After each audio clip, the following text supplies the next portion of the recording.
You know, guys, life is a funny thing.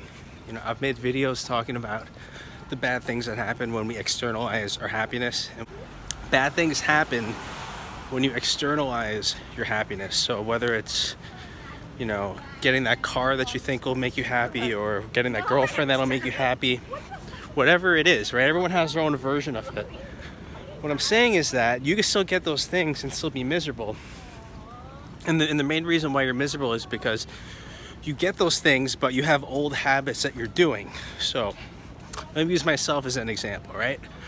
I thought the number one cause of my misery was my living situation, and it was partially responsible, but there's all this other shit that was making me miserable, right? So now that I'm in a better living situation, I'm still not completely happy. And the reason I'm not, happy, or the reason I'm not as happy as I can be, is because I haven't changed my habits. So just to repeat my point, we could have everything that we want in this world, but if we have old habits that are persisting in that new situation, it'll make us miserable. So my old habits are waking up too late, staying up too late, not getting out of the house as much as I should. I mean, like really unhealthy things, right? If I did all those things, I feel like I would be happier. But more importantly, if I did those things without the distress that often comes along with it, I would definitely be happier. So really, it's not just about changing habits. It's not just about changing habits. It's about getting rid of the distress that comes along with changing your habits, which, seems impossible, but the only way to do it is to develop the habit. And depending on the habit that you're trying to develop, you'll have increasing or decreasing levels of distress that accompany it. So let's say you hate public speaking, but you're trying to become a better public speaker. You could expect to be there'll be more distress, right? As opposed to, you're trying to be a better basketball player. Obviously that's probably not going to be as distressing as being a better public speaker. Unless you're like an NBA player, but let's keep it basic, right? So that being said, for people with social anxiety, new social settings can be very distressing. They find themselves in the same situation over and over and over. The distress doesn't go away because I don't really know why. I'm not a psychologist. My guess would be they have negative schemas concerning themselves. They have negative beliefs concerning themselves, and they project those beliefs onto their environment. So their environment, instead of being this neutral place, it becomes this distressing, kind of hostile place, right? So, the only solution I have for that is you have to do it every day. Like, you have to put yourself in a distressing situation every day. And it sounds scarier than it really is, because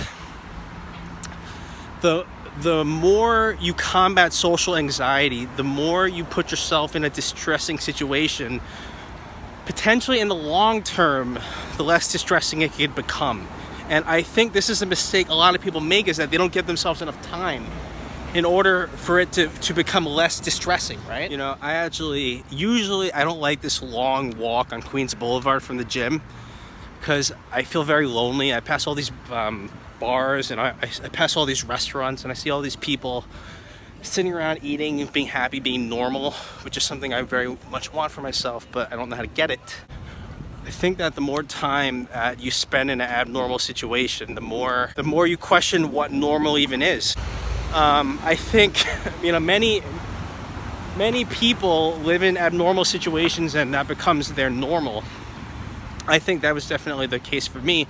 And as time went on and I made progress, I realized that in retrospect, my situation wasn't as normal as I thought. All the excess anxiety, all the negative coping mechanisms that became normal for me aren't really normal. I don't know. I also don't like the fact that I feel like I don't have any in real life friends. Like, all my relationships are online, because I've either outgrown my friends, or, people have stopped talking, or they've just grown apart, and you don't know how to reach out to people. I have something like 400 Facebook friends. I don't talk to any of them. So in reality, what's the point of having all those friends if you don't talk to them? It doesn't really make sense. So, I don't know. I mean, if you're watching this and you're in New York City and you're not a serial killer or some other sort of toxic person, you could reach out to me. Maybe we could hang out. Maybe I can make a friend out of this whole Mr. Move and Speak project that I can meet up with, because like I need more FaceTime with people. I mean, the best thing that I did in a long time was create this account because it's getting me to use parts of my brain that I don't usually use, like speaking, like self-regulation, like all those things that kind of go out the window when you're stressed, right?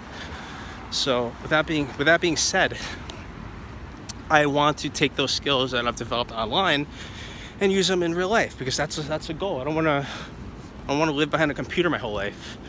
I need to be more proactive in terms of my search for relationships. I think it's very easy to use social media as a crutch instead of going out into the real world and facing real rejection, instead of just being blocked by an algorithm or being blocked by Instagram, by someone on Instagram, right? I feel like if there's anything that this account has taught me, it's that I have a lot to offer people under the right circumstances, you know. I feel like I'm a pretty good communicator. I have a lot to say. I'm an all right photographer. You know, I'm an all right musician. Like I have all these skills that I don't use because I don't know if it's fear of failure. I don't know if it's fear of rejection. It's probably a combination of things. I don't think it's just one thing, but I don't know how to get over these things, and I feel like the more I think about it, the worse it gets, because thinking about it is what got me into the situation anyway. So I feel like I keep starting off sentences like I think that, you know, 2019 is half over, and you know I haven't accomplished my goals. I think that for the second half of this year I need to do more and think less. And you know, that sounds sketchy as hell, but I feel like if you think as much as I do, you know, I think you could afford to do a little more doing and a little less thinking.